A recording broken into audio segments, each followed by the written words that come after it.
On December the 16th, a beloved fighter, Joe Camacho, passed away. Weeks later, his family and friends gathered at a memorial fundraiser. Friends such as Herb Dean from the UFC. We're here to talk about Joe Camacho, somebody who's going to be missed by all of us. You know, the world is a lesser place without him in it. For me, Joe and I, we've been friends for a long time. We started at the Submission Factory together with Larry Landless and all those guys. Joe was what mixed martial arts and what martial arts are always about. Always ready to compete, always ready to have fun, always ready to enjoy the moment. I learned a lot from Joe, whether it was always ready to teach a new technique, even when, you know, he had injuries, he was always on the mat. And he also taught a lot about life, about how to enjoy this wonderful thing that we all got to be a part of together. Like, hey, you know, he always made sure to be a leader and to show us all how to take the time to really enjoy and the fact that we're involved in something really special. And I'm going to miss him a lot. With everyone gathered together, it elevates the heartbroken souls of Joe's family. One of them in particular, who they call Little Joe, also a jiu-jitsu fighter. My uncle was Joe Camacho. I was his nephew. I was really honored to be his nephew. The way I got into jiu-jitsu, the way I got this belt right here that says both of our names was he had no kids. He didn't have a girlfriend back then. And then he was like to my mom, "Oh, I'm going to need your son." And she was like, "Why?"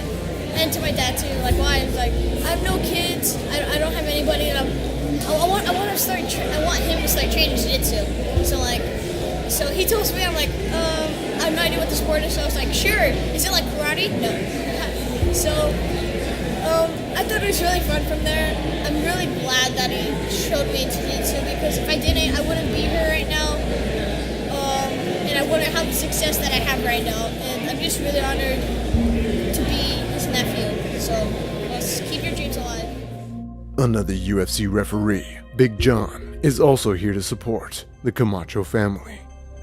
Out there, we're here because of Joe Camacho. Unfortunately, passed away, but I want everyone to know, I've known Joe for a long time, and the most important thing is to understand that, Joe got to live his life the way he wanted to live it. He was a happy guy who was doing what he loved to do, teaching jiu-jitsu, being part of the sport of MMA. You know what, with Joe, it was, Joe worked for me. He was an instructor for me for a while, and I did a lot of his fights, so it was always kind of weird, going in and out between, doing stuff with Joe. But Joe was just, Joe was a guy who lived life to the fullest, let's just say that, and experienced a lot of things. And you know what, he deserved everything that he got in life. He worked hard for it, and that's the most important thing, is Joe worked hard. And I'm gonna miss him. People say that I should just move on.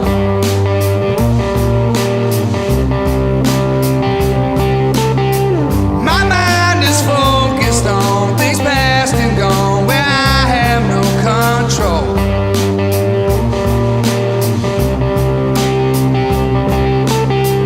I can't forget the... He's always very open and friendly, sharing techniques and all that. And I always felt he was always a good role model for the community, jiu-jitsu and all that. So I can't just always all positive things about the guy. And it's sad to see that he passed on and all that. So he'll be missed and all that. And again, just a good guy.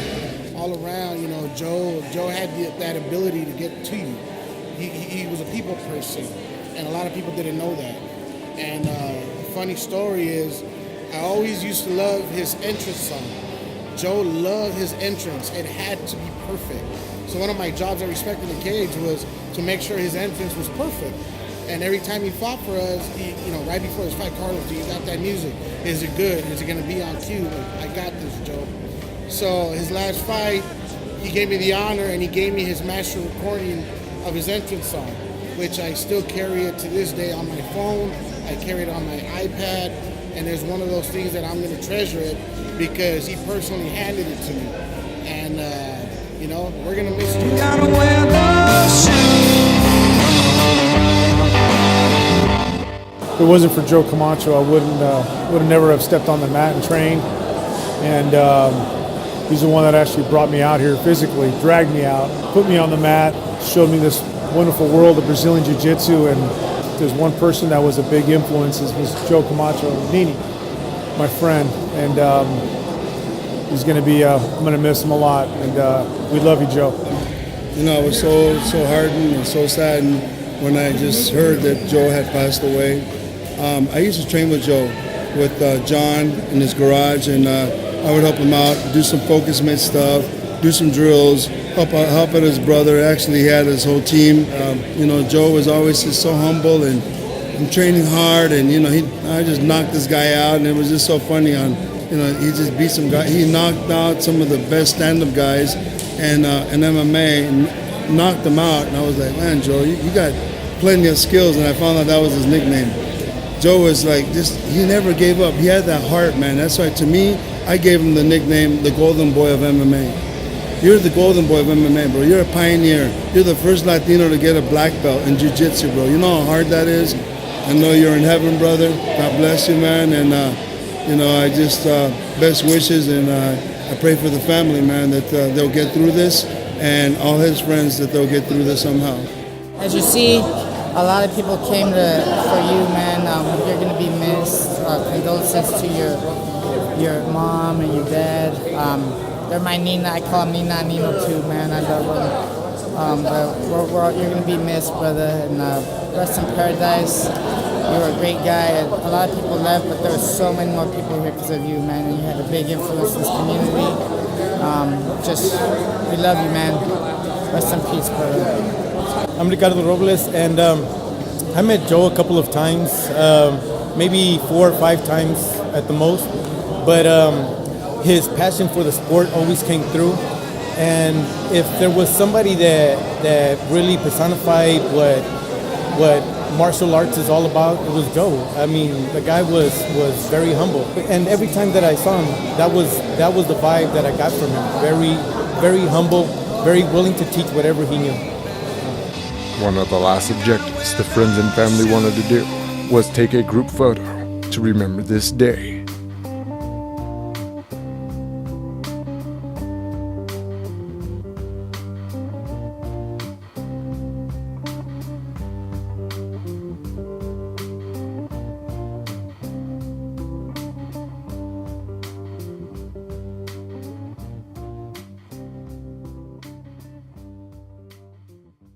Used a piece of the song actually when he came out for one of his fights, which was pretty awesome. So here we go. This one's called With the Red Dress Off.